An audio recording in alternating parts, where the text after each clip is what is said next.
Yeah, I want to talk about what is considered mental illness in our Catholic society. Anybody not worshiping the devil, and that's a term, like, what does that mean, worshiping the devil? What does that mean?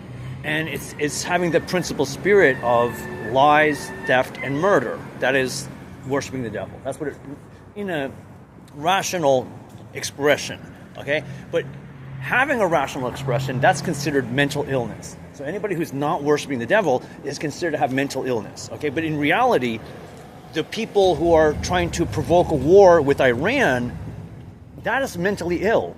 These are mentally ill people. And what world is it, sensible to provoke a war with Iran? And here's the thing, because they go, well, if the Iranians get a nuclear, bomb, they're going to kill the Israelis. That's their positioning.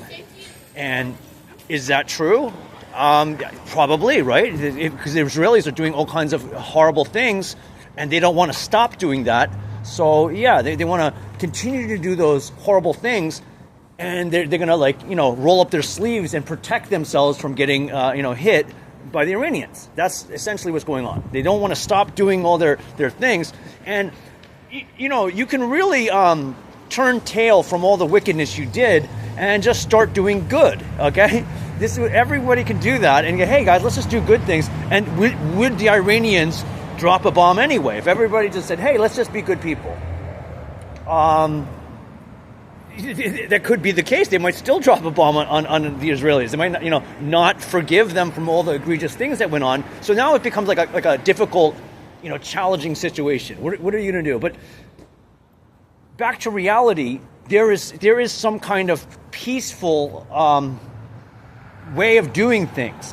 What's going on in Gaza? There's some kind of insanity, but I don't think it's insane what Donald Trump is proposing. I think that was actually a pretty sensible idea to say, hey, I just got here in the office. I think this is horrendous, but let's try to resolve something by just buying some homeland for these displaced people, because it is a war zone. It is a complete desolation of the land, and move forward from there. I don't think that's the most insane idea, because I don't know how many million people we're talking about, but we have the world's resources and we have the world's interest, because we don't want to see a war in Iran. We don't want to see a war in Syria. We don't want to see a war in Afghanistan. So that is like a sensible resolution. It sounds like crazy. Oh, we just relocate people. But I think if you're relocating people and you're spending a lot of money to make sure that they have a good quality of life, they might just go, hey, this worked out. It's a crazy idea, but it's a crazy world. So that's not saying that that's the worst idea in the world. I don't think it is. I think, to be fair, it's a crazy scenario. And I think the scenario in the details that we understand is like who started these terrorist groups. It's a Hegelian, controlling both sides, greedy, evil people doing this. I think that's what it is. Evidently, everybody understands this. That's the facts that everybody's actually referring to as facts.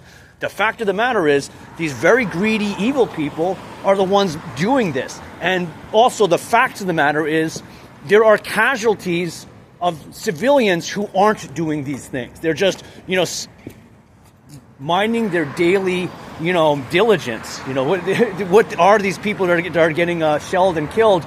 Not the, ones playing these mischievous games. They're people who just want to have a regular life, and those people who want to have a regular life, that's a pretty good deal. If, say, hey, we're going to give you some homeland somewhere, and we're going to make sure it's nice, and you can live and produce and be well on the earth. That is a sensible. It's crazy that it has to be done like this, but it would be a sensible resolution. So each and individual one of those people could actually have a productive, good quality of life, and in reaction, see, what's going on is the evil, greedy people don't want anybody to have a good quality of life. They want everybody to be, under the hoof of their evil authority. That's what the real issue is. So why did we go into Libya? Why did we go into Venezuela? Because essentially, the leaders of those countries say, hey, we just want to have a good life. We don't want to play all these nonsensical games. We just want to have a good and go forward from there. And that was intolerable to the evil people.